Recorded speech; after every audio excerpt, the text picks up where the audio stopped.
Welcome to EmergencyMedicineCases.com. I'm your host, Dr. Anton Hellman, coming at you from St. Michael's Hospital in Toronto.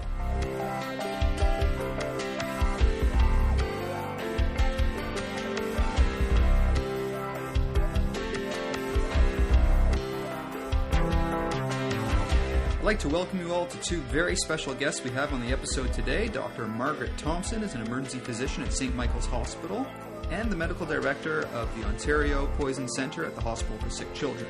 She is double certified in emergency medicine by the Royal College of Physicians and Surgeons of Canada and the American Board of Emergency Medicine. Dr. Dan Cass is well known here for his stimulating and entertaining talks in emergency medicine. He was the chief of emergency medicine at St. Michael's Hospital from 1997 to 2007 and currently holds the position of regional supervising coroner for Toronto West. I got some wonderful feedback from episode 1, our occult injuries episode, but the most amazing thing about the first episode was something that I neglected to tell y'all, was that Natalie Mauman, at the time of recording, was 40 weeks pregnant, but not only that, 6 hours after we finished the recording, she went into labor, and now she's got a beautiful baby boy. So congratulations to Natalie. 1, 2, 3.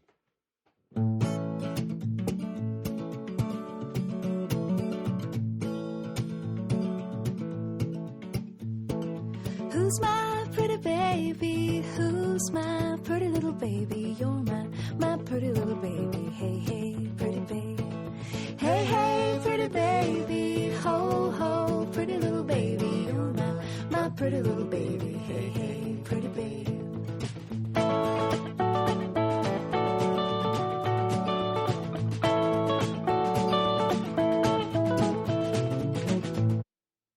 Shifting gears here about as much as you possibly can shift gears, let's talk about excited delirium and sudden death. This is an incredibly interesting subject. I only learned about it about a year ago when Dr. Thompson presented grand rounds at St. Mike's, and that really got me interested in this entity. Excited delirium syndrome is not a new entity. A strikingly similar syndrome was described in 1849 in which psychiatric patients who developed an acute onset of continuous agitation and mania in the presence of fever suddenly collapsed and died. Fatal excited delirium entered the literature in about the mid-80s after the rise of cocaine use in North America. It was described as a syndrome that involved acute drug intoxication, usually. Often there was a history of mental illness, especially those conditions involving paranoia. There was often a struggle with law enforcement, and some sort of physical or chemical restraint or electrical restraint with a taser gun was used. There was a sudden, unexpected death, and the autopsy would usually fail to reveal any definite cause of death.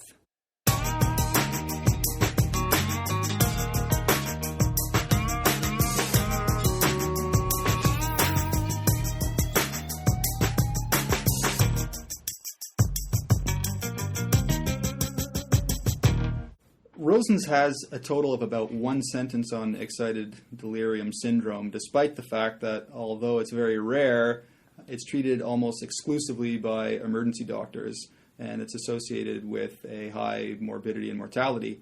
This is a syndrome that we must be able to recognize and treat rapidly.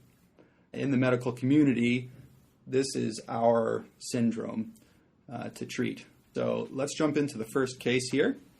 At 3:30 a.m., the police responded to a call concerning an unresponsive person outside a corner store. Upon their arrival, they found a 36-year-old obese male acting strangely and becoming a nuisance. The police asked the person to tell them what was going on. At this point, the individual yelled multiple profanities at the officers and attempted to place one in a headlock. After instructing the individual to stay back, the two officers attempted to restrain him, striking him repeatedly with batons.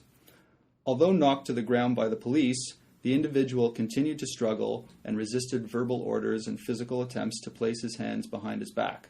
With the assistance of 4 additional officers, The individual was successfully handcuffed behind his back, lying prone on the ground. Eventually, the patient was subdued and brought to the emergency department in prone position with hands cuffed behind him. In the emergency department, he had a witness respiratory arrest. He was intubated within 4 minutes. The usual ABCDs were done and ABGs were drawn. The patient then became asystolic and was resuscitated with epinephrine and atropine to sinus tachycardia. His blood gas showed a pH of 6.46, a PCO2 of 17, a bicarb of 4, the lactate came back at 24, the CK came back elevated, his creatinine was 172, and he had elevated LFTs and liver enzymes. He again went into asystolic arrest and was unable to be resuscitated. Post-mortem examination, including toxicology screening, revealed that the patient had cardiomegaly and that both PCP and cocaine were detected on toxicological tests. There was no evidence of internal injury noted. So Dr. Cass, can you give us a rough idea of what this excited delirium syndrome is? The best reference for this is the American College of Emergency Physicians Task Force white paper on excited delirium syndrome, because to take a step back, there's controversy about whether this even exists as an entity. And then if it does exist, then what's the case definition? And there isn't a good case definition. But I think what's emerging more and more as people begin to publish their experience in case series of these are some common findings and common observations at the scene that are very frequently associated with people with this excited delirium state. The highest frequency ones that are noted are inordinate pain tolerance, which is very relevant with the law enforcement interaction with these patients, because law enforcement use of force and control protocols, and I'm not purporting to be an expert on them, but a lot of them are based on use of, first of all, de-escalation and verbal de-escalation, and then using painful stimuli to try and control someone's behavior. And whether that painful stimulus is a baton or whether it's a conducted energy weapon or any number of things. And in fact, these things don't work well in people with excited delirium. They have inordinate pain tolerance, and the things that could normally be done if verbal de-escalation has failed and you move to physical attempts, these things don't work well in people with excited delirium, and that's a real problem for law enforcement. Tachypnea, sweating, agitation, so the sort of typical appearance of people with sympathomimetic type presentations are highly associated with this. Hyperthermia, and even what's referred to as tactile hyperthermia, so just touching the person and they're burning up. You usually can't get close enough to do an oral or a tympanic temperature on these people easily. And then lack of compliance with police direction. So again, sort of the failing of verbal de-escalation techniques. Lack of tiring. These people have amazing, inordinate strength, and they don't tire. They don't fatigue easily. So prolonged struggles often ensue in these people. So they refer to it as superhuman. That's right. Superhuman That's right. So people have been observed to have conducted energy weapons discharged on them, either direct contact or with darts, and have multiple firings of the weapon, and the person continues to function, which is almost unheard of in someone that doesn't have presentation like this. The sort of lesser associated clinical findings or clinical observations are people sort of inappropriately clothed, so running around naked in cold weather or things like that. And there's an observation that sort of appeared in the literature, and it seemed like it was going to be this mystical association with excited delirium, but a mirror glass attraction, where there was an observation that these people would come and they would see themselves in a reflection in a plate glass window or something, and they would sort of become fixated on that. And although that was sort of an interesting observation, when people have sort of looked at that more prospectively, it doesn't seem like a very common association. It's about 10% of people. But of those things, pain tolerance, tachypnea, sweating, agitation, tactile hyperthermia, non-compliance with police, lack of tiring, unusual strength, inappropriately clothed, mirror or glass attraction. The general thinking is that if you have 6 or more of those, you've sort of fit the usual definition for excited delirium syndrome. And again, there is not an accepted case definition, but that's about as close as there is out there. Reviewing here some of the features of excited delirium syndrome, these patients are usually male. They're an average age of 36 years old.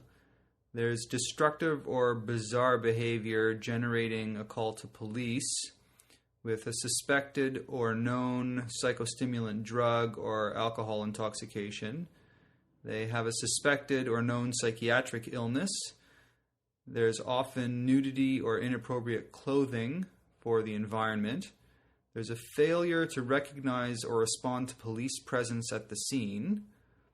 And there's often erratic or violent behavior. And they display unusual physical strength and stamina with ongoing struggle despite futility. Dr. Thompson explains here why it has been difficult for a case definition to be nailed down. I think that's partly a problem that the psychiatrists haven't recognized it in the DSM-4. Mm-hmm. Delirium is recognized in the DSM-4, but not excited or agitated delirium, as some of the papers talk about it as being agitated delirium. And just to review the diagnostic criteria for delirium due to a medical condition as per the DSM-4, there are 4 things. The first being a disturbance of consciousness, i.e. reduced clarity of awareness of the environment, with reduced ability to focus, sustain, or shift attention. Secondly, a change in cognition, such as memory deficit, disorientation, language disturbance, or the development of a perceptual disturbance that is not better accounted for by a pre-existing, established, or evolving dementia. Thirdly, the disturbance develops over a short period of time, usually hours to days, and tends to fluctuate during the course of the day. And lastly, there is evidence from the history, physical examination, or laboratory findings that the disturbance is caused by the direct physiological consequences of a general medical condition.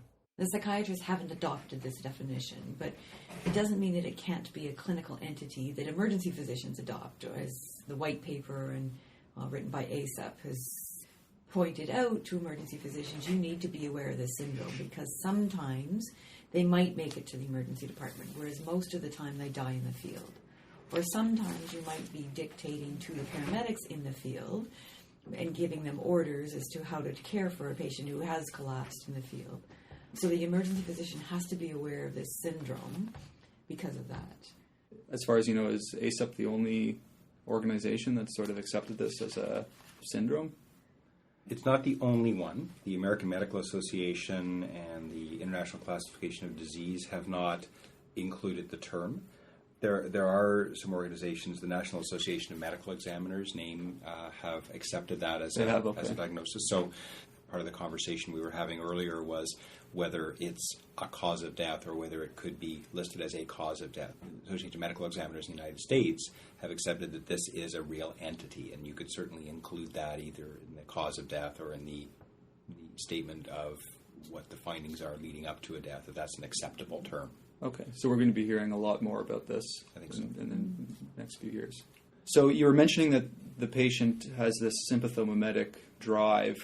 How can we differentiate this from, say, sympathomimetic syndrome from a cocaine binge? I don't think you can at the time. I think it's sudden onset, but that's part of the definition of delirium, that the person is perfectly normal 2 or 3 hours ago, but nobody has that observation usually. You don't follow them.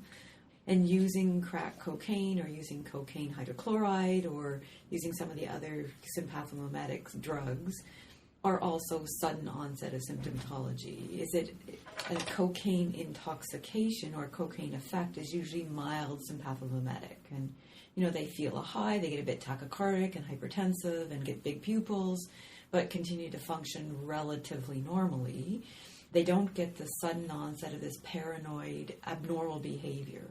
So that's part, I don't think Dr. Cass mentioned so much what brings them to the attention of law enforcement or to paramedics or in hospital, that they start suddenly exhibiting this paranoid, delusional perhaps behavior and start acting very bizarrely inappropriate for what the setting is.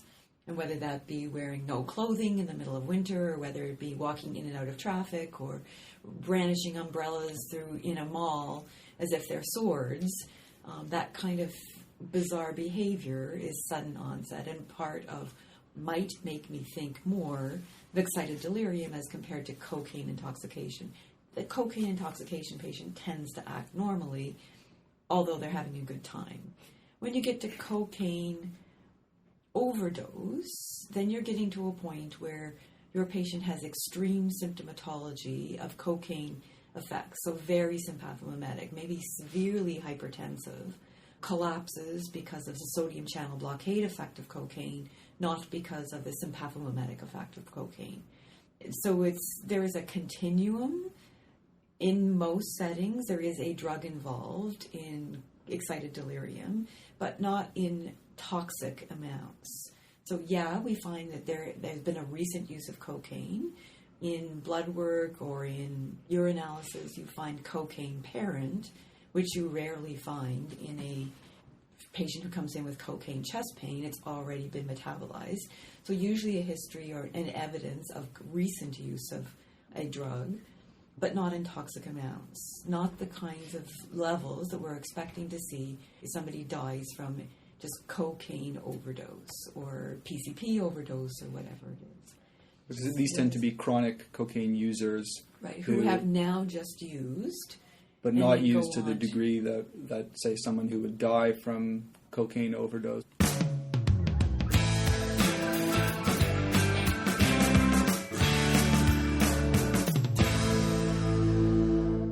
We have a very good understanding of the pathophysiology of cocaine overdose. In terms of excited delirium, do we have any additional information that can help us understand what's going on pathophysiologically with excited delirium? There's theories, but I don't know that there's a lot that could be said with certainty. So there are thoughts that the cause might be related to dopamine transport.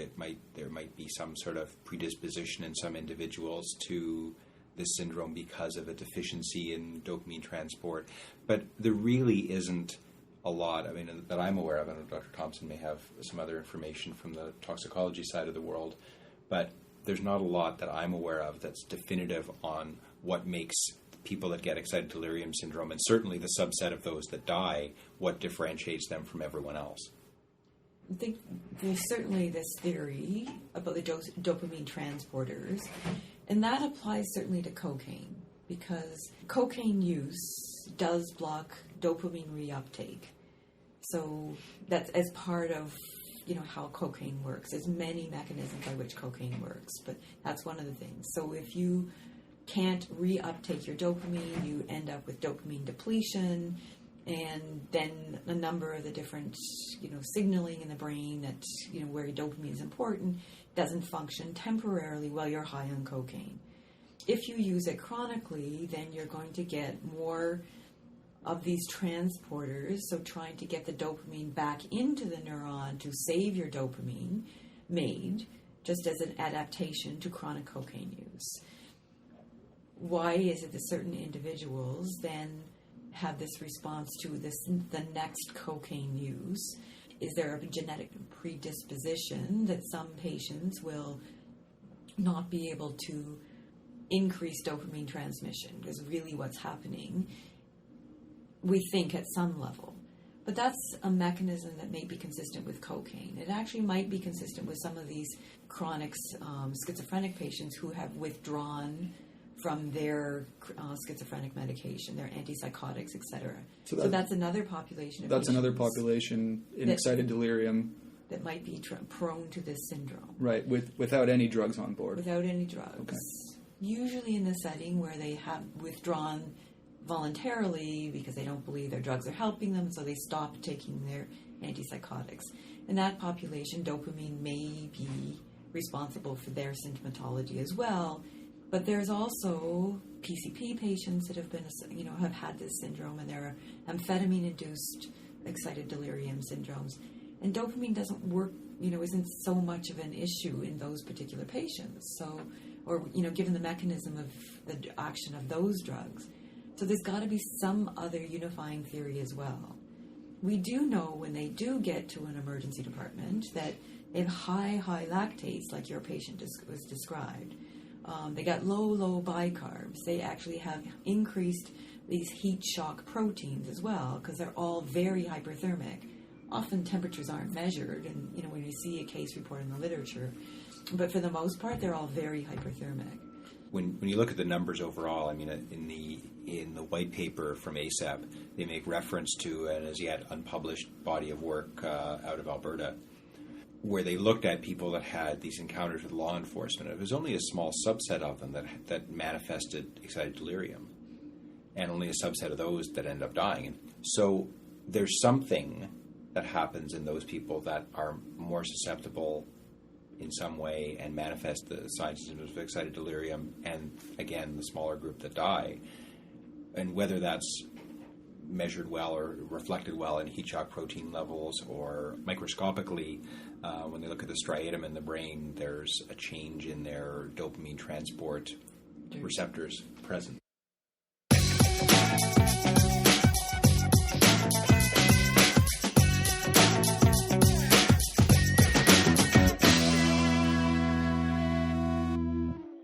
Is there anything clinically that can give us a clue that this patient might be heading towards cardiac arrest? Is it just a continuum and some of them end up dying? And is there anything clinically that we can get worried about? This person's going down the tubes, we got to act fast? The one observation that kind of makes one worry when you're encountering someone with an excited delirium is that the people who die, there's often a pattern. They are all of the things that I talked about before. They're aggressive and agitated and sweating and uncontrollable and undirectable. And then there's a period of quiescence, and then they have a respiratory and or cardiac arrest.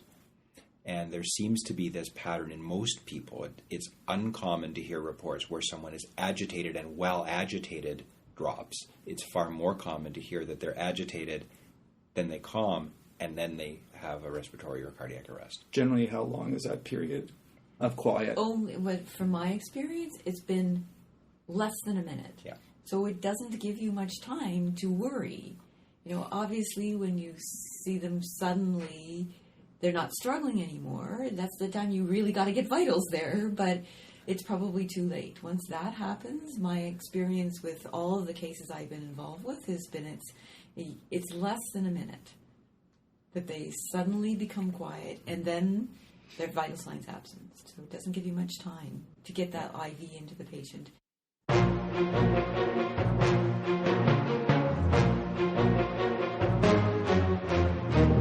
Scary. I mean, the scenario is possible in the emergency department, and every time, I have a patient come in with, multiple police or security guards on them trying to, sedate them or trying to calm them or restrain them, you think they're by the will of God go I. They're going to arrest any second. Right. And we don't know what's happening in that window usually. That's right. Is that nobody's ever been on a monitor to see that window because they're so agitated, they're so sweaty.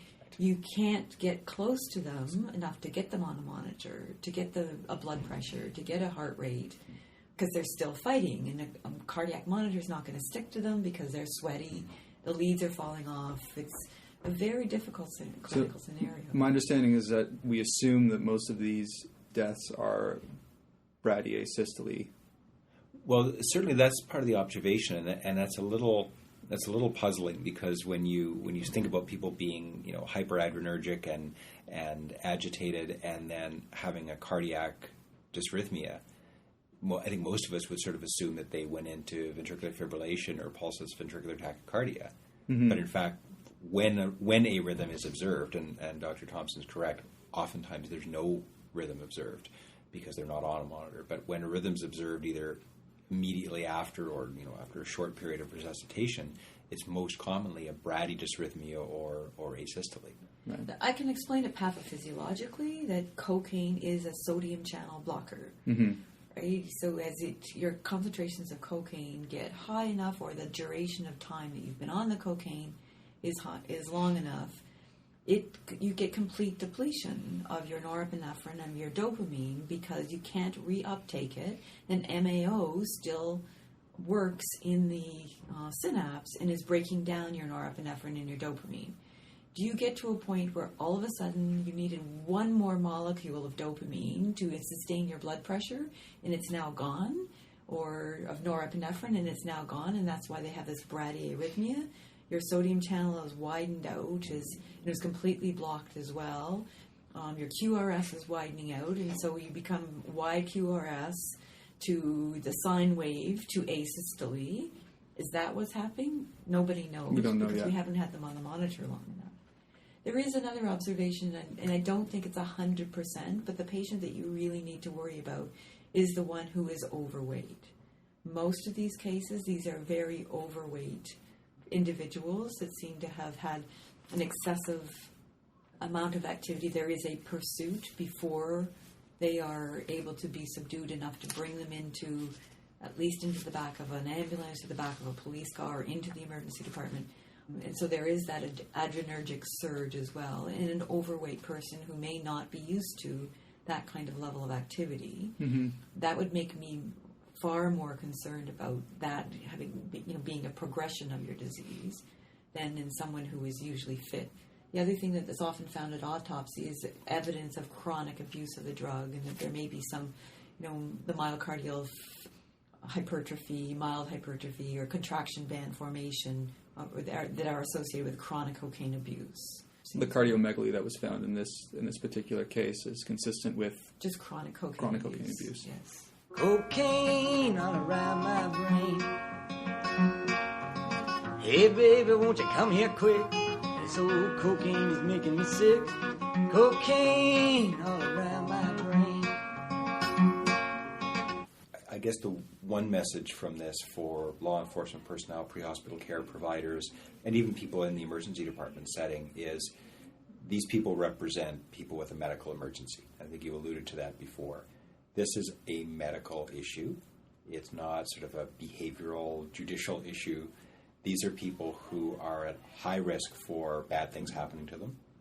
And law enforcement, especially out of the hospital setting, law enforcement and emergency medical services need to really be partnered here on this. So the police may play a very important role in physically controlling this person to prevent them from hurting themselves or others, but it's got to be with a view to control their actions and then immediately allow the resuscitative access by emergency medical services personnel, because if you are going to have a positive impact, and these people, even if they're witnessed respiratory or cardiac arrest, often do badly even with the best resuscitation efforts, but any delay in that is just going to make the likelihood of survival that much smaller. So this really has to be looked at as a medical emergency that's happening, and police and EMS and police and hospital staff need to work together to try and get the medical care to them as quickly as possible.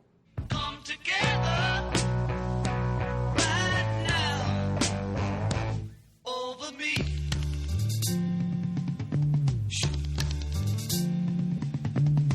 And I think what the important thing is for the emergency physician is this can happen in your emergency department. You don't put this kind of patient in a psychiatry room, in a secluded area. You put them in a room where you can put them on a cardiac monitor.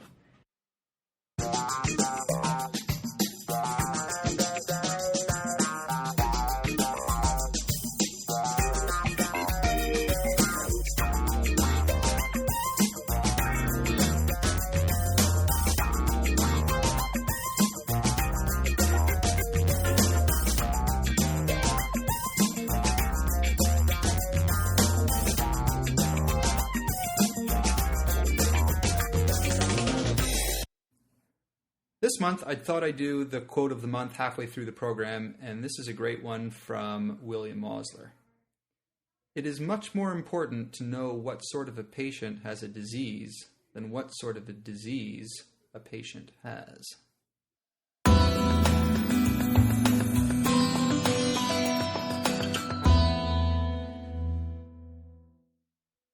Now that we've talked a bit about the definition, clinical features, and pathophysiology of excited delirium syndrome, let's move on to the management of these patients in the emergency department.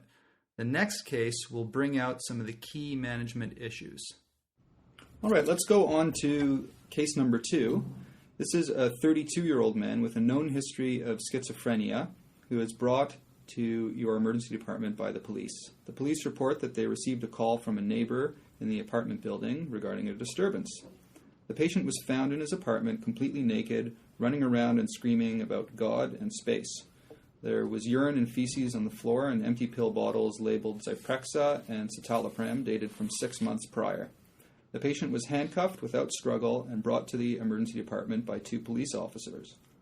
Upon arrival in the emergency department, the patient became increasingly agitated, and the emergency doc, as well as the security guards, were called to help restrain the patient. This required several people, as the patient demonstrated tremendous strength despite his small stature. The emergency doc noted that the patient was severely agitated and attempted to punch and kick the staff. He was sweating profusely. The nurses were unable to take vital signs at this point. When you're presented with a patient like this, how do you go about controlling this situation? As much help as you can get. As much help. Because this happened in the emergency department, this particular case, but this happens out on the streets as well. And, you know, you're caught between a rock and a hard place is my interpretation of this, is that the more you try to sedate them, the more you try to control them, the more the adrenaline surge occurs, and maybe then leads them to adrenaline depletion or norepinephrine depletion or epinephrine depletion, because they're going to hurt themselves because they're running in and out of traffic, or they're trying to jump over, you know, huge barriers, etc. Or they're going to hurt somebody else, and in this case in the emergency department, they're going to hurt the staff, so you have to protect your own as well. But if you are more aggressive with them, they get more agitated and maybe more likely to go on to exhibit this syndrome of excited delirium, and when it becomes a syndrome, it means they've gone into asystolic cardiac arrest. So you're between a rock and a hard place. It is recommended by some of the authorities in behavior control that the emergency physician actually should not get in and try and physically restrain a person, that they should be withdrawn from the room, that the patient, if there's any chance that the patient is going to be sedated, that the patient see you as someone different than the security or the police who are actually physically restraining them. Yeah, I mean, this brings up the point. I know for me personally, I've taken a course on how to protect myself from violent and aggressive patients. Is that the kind of thing every hospital should have a policy for their emergency staff to take a course in this kind of thing? I think it's prudent if you're going to work in an environment where people are going to represent a danger, then I think it's prudent for everyone to be aware of signs of escalation, how to de-escalate, how to physically protect yourself, how to safely restrain someone. Everything Dr. Thompson said is absolutely right. You're in a setting where, it's almost like a chicken and egg. You're going to try and sedate and restrain someone, and that's going to agitate them more.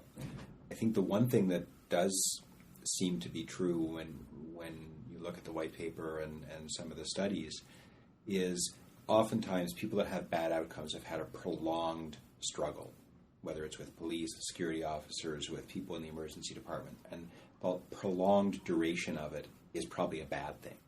So whatever you can put in place to minimize the length of the struggle, and a struggle is going to happen.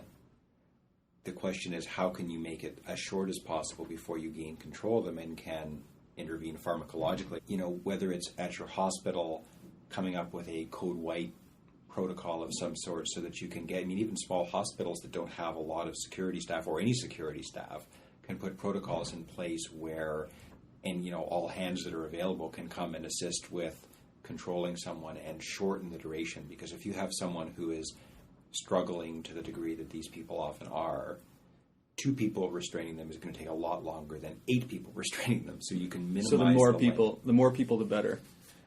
As long as they sort of have some understanding of how to do this in a safe way. So the goal is to minimize the time of struggle, and so some of the strategies we can use to minimize that, the more people, the better.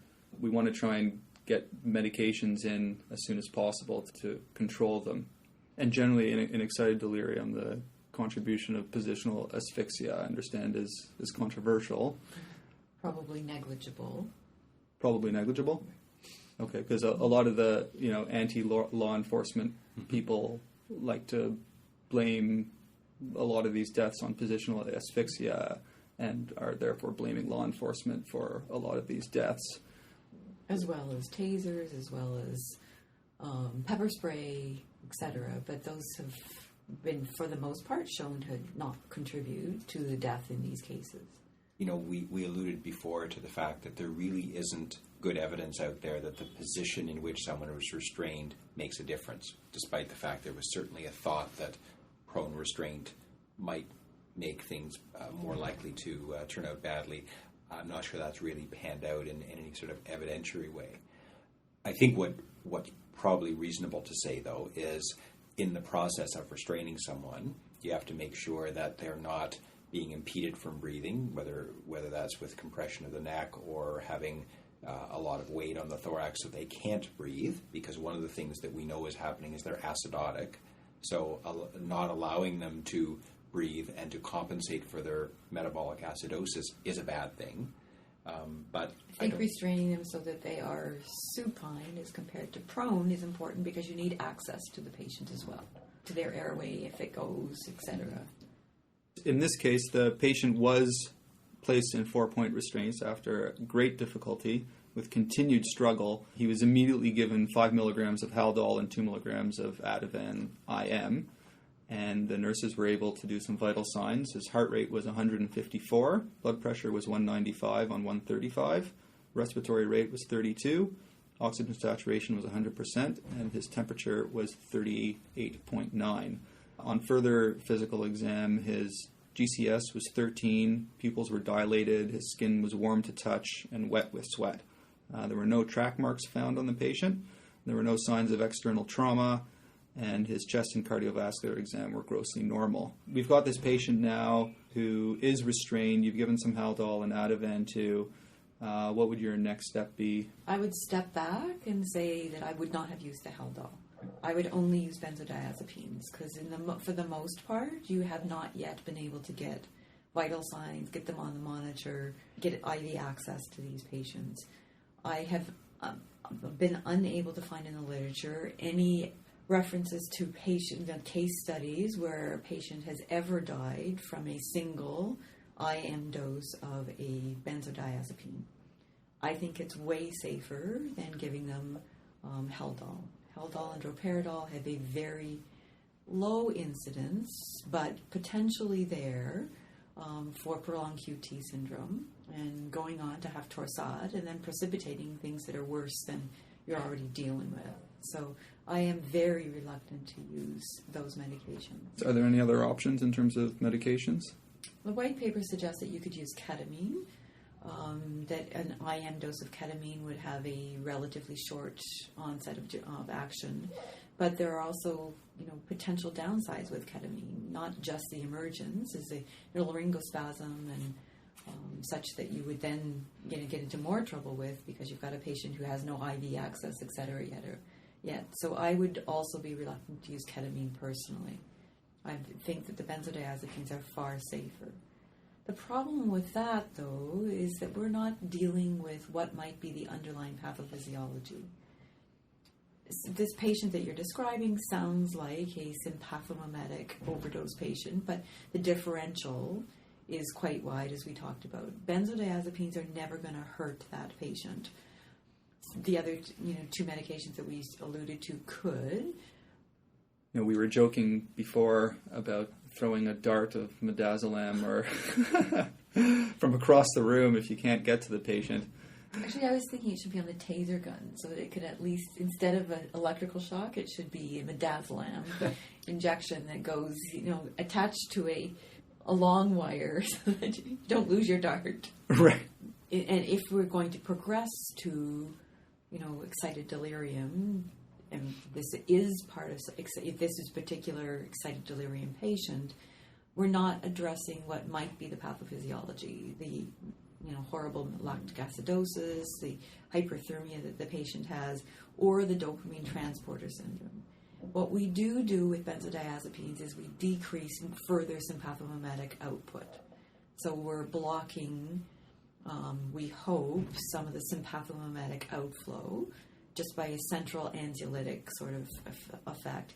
And there is some evidence, especially in animal studies, that benzodiazepines might have cardioprotective effects, that they act at a receptor that's not yet been identified in the myocardium that might decrease the effect that a sympathomimetic would have on the myocardium. This patient goes on to have an ECG, which shows sinus tachycardia at 150 with peak T waves. The venous gas shows a pH of 6.3 with a partially compensated metabolic acidosis pattern. The potassium comes back at 6.8. The CK comes back at 9,500. The glucose was normal, and the tox screen was negative. ASA was negative. Acetaminophen was negative, and the common drugs of abuse were negative.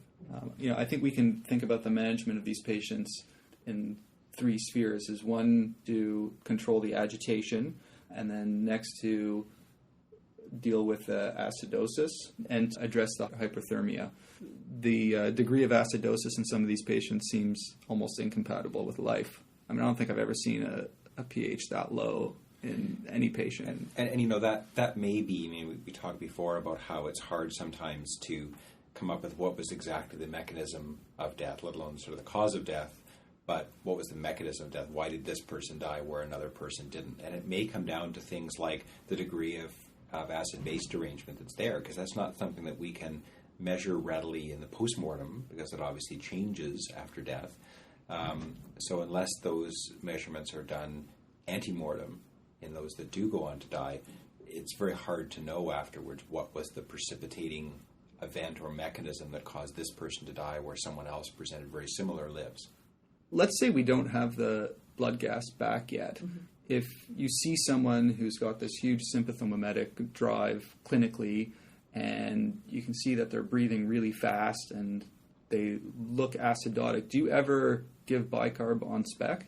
I think I would, given that clinical scenario that you described. First, though, I think you got to establish IV access. These patients are very dry as well. They're hyperthermic, so they're tachypnic. They're sweating profusely and are usually soaking wet, so that you know that some of the metabolic acidosis correction could come just by giving fluids. And they need liters. So I'd start 2 large bore IVs on a patient like this after I got them on a cardiac monitor and got blood pressure, etc. And I would probably give a couple liters of normal saline stat. Pump it in as fast as I could. If I did not correct the tachypnea, I would probably give an amp of bicarb or 2 on spec. I see. I don't want to wait until they arrest. It's not standard of care in the pre-hospital setting. I think if the patient arrests in the pre-hospital setting, you might think outside of the ACLS box and think, this is excited delirium or this is drug overdose. They're going to be really acidemic. I need to give this patient bicarb then earlier as compared to waiting until you actually get blood gases back on the patient. If you need to intubate a patient with excited delirium syndrome or any other patient with a severe acidosis for that matter, remember that stopping their respiratory drive will stop them from blowing off CO2 and will therefore make them even more acidotic with an increased risk of arresting. So, in these severely acidotic patients who you need to intubate, remember to hyperventilate the second they're paralyzed. This will prevent them from even getting more acidotic and possibly arresting. And in terms of the hyperthermia, do we treat these patients like we would any other hyperthermic patient? As long as that's an aggressive approach to hyperthermia, yes. The Tylenol suppository doesn't do it. Okay. Good point. Yeah, I mean, Dr. Thompson's mentioned that part of the management of these people is going to be giving a lot of fluids in a short period of time, and that, even if it's just room temperature, is still significantly cooler than their body temperature, and that's going to start cooling them. But all the other things you can use if you have access to fans or ice packs or simple things like that. I don't think we have to get really make it any more complicated than it needs to be. I mean, even a lot of the protocols that have developed for induced hypothermia after cardiac arrest have shown that sometimes the simplest things are just as effective.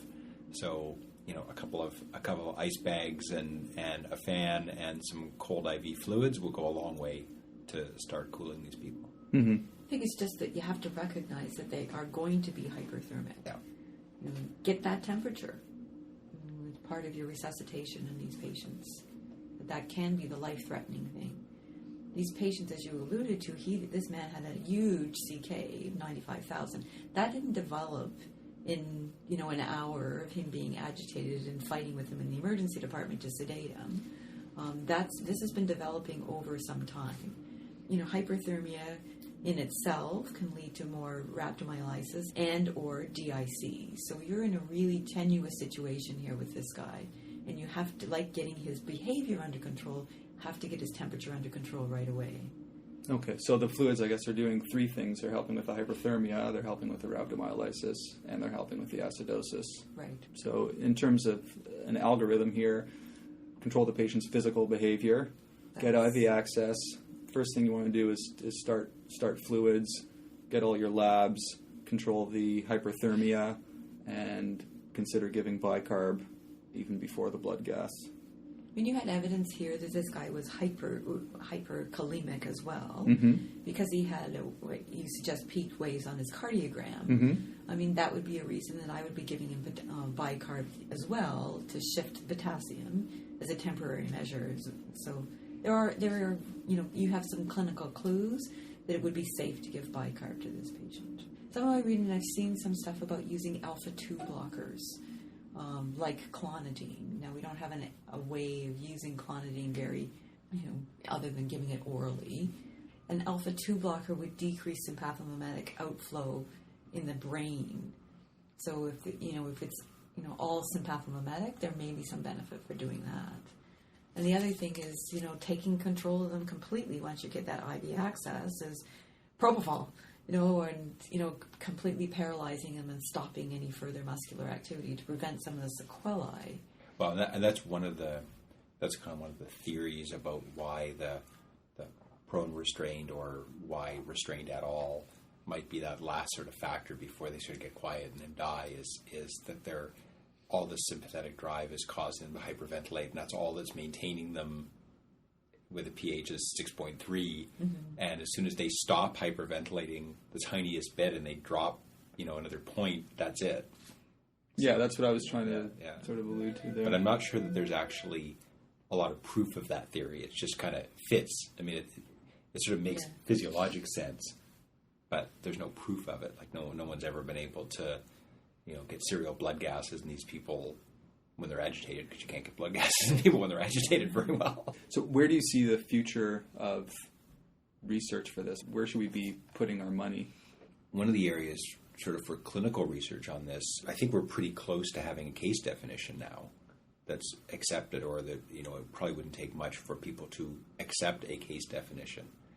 And then people at least could start comparing apples to apples, because a lot of the case series that are out there, what one person says is excited delirium might not be what someone else calls excited delirium. Education seems to me to be a very important part of all of this. There's education for law enforcement, which is very important. There's, in particular, education for emergency physicians. How do you see that playing out in the future? What kind of things do you think we could be doing to educate physicians besides emergencymedicinecases.com? Well, I can't think of a better way than that. Are you being paid? I'm not either, so I'm going to try and work something out. I think there's a couple of target groups. So emergency physicians certainly are one, and even just the utility of something like the white paper to have something approaching a case definition and sensitizing people to some of the pitfalls and how to better manage these people as we start gaining more knowledge of that, because I certainly don't think all the answers are there yet. That's one group. I think law enforcement and pre-hospital care providers are another group. Police forces and police officers recognize this syndrome and recognize that it's a medical issue and not a behavioral issue per se. But there are still deaths that continue to occur in different jurisdictions of people who are brought to cells with excited delirium and who die in custody. So it's not universal, although I think it is pretty widespread. And I think the more consistent messaging that's out there about the need for medical care for these individuals, rather than just confining them to a detention or lockup type facility. The Office of the Chief Coroner Ontario has in the past has issued memos from the office to law enforcement personnel, coroners, clinicians, and others as information was starting to become known about excited delirium, and the office is actually in the process of updating that information and continuing to help provide the most recent information to law enforcement and other agencies so that everyone sort of has a shared understanding of what this syndrome is and so whatever's most recently known about it. There's actually an annual conference on excited delirium in Canada as well. The first annual was last May, and the second one will be this coming May as well. And it's a conjoint sort of effort to for pre-hospital law enforcement, hospital personnel to get together and talk about what's the best management for this, what's the most recent evidence, etc. So we'll be hearing more in the near future to guide us a bit better. We hope. So. These groups interested parties get together to be able to manage this best, because it often becomes that pre-hospital or law enforcement takes the hit for death in for induced force being used against these patients, and it must look brutal if you are a bystander that's watching someone get hit in the legs with batons and the person keeps running, the police keep pursuing, and but the patient is dangerous to them and to others, so the law enforcement has to use that kind of force. It's just, do they have enough people to take them down quickly enough to stop this adrenaline surge?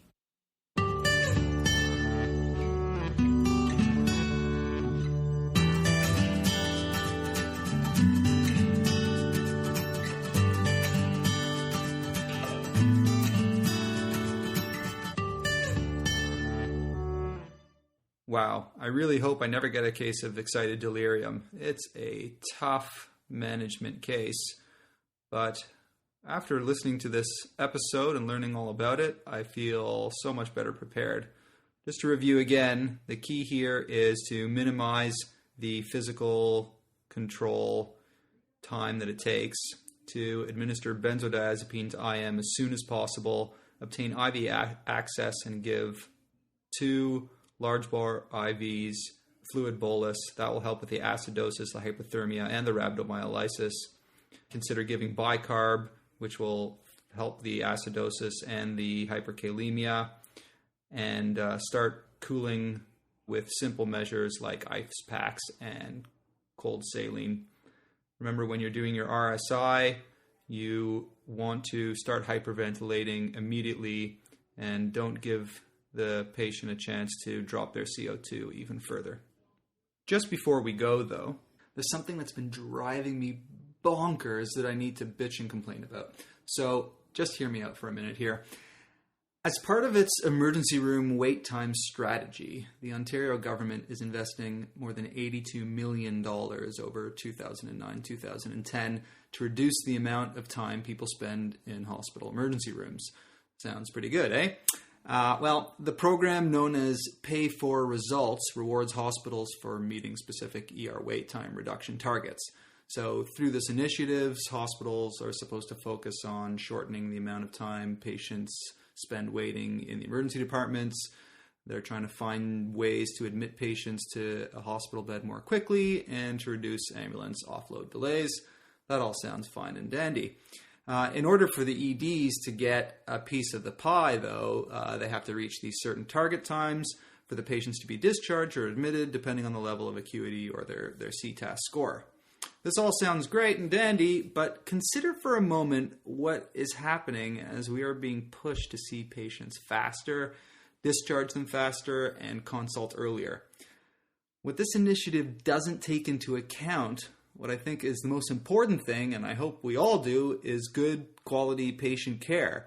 We aren't getting awarded for keeping patients for observation who require it, like patients with allergic reactions or kids with head trauma who you've decided not to radiate with a CT but have unreliable parents, or the drunk guy who, if you let go too early, might cross the street outside the hospital and get run over by a car. The other thing we are being forced to do more and more is consulting our specialist services early. This turns us into nothing more than triage doctors. If we rapidly see a patient and decide they need a specialist consult even before any of the blood and imaging tests come back, we learn nothing. Over time, our skills will degrade and our specialty will become boring. And what about our residents and students? They won't learn anything beyond the ABCs if we're asking for consults the second the patient's stabilized. What's more is that this initiative doesn't take into account any safety or adverse event reporting. It doesn't even come into the equation at all. I suspect that the faster we discharge patients, the more adverse events are going to happen. So, I don't know. Can someone please tell me what's going on here? I need to understand why this is happening.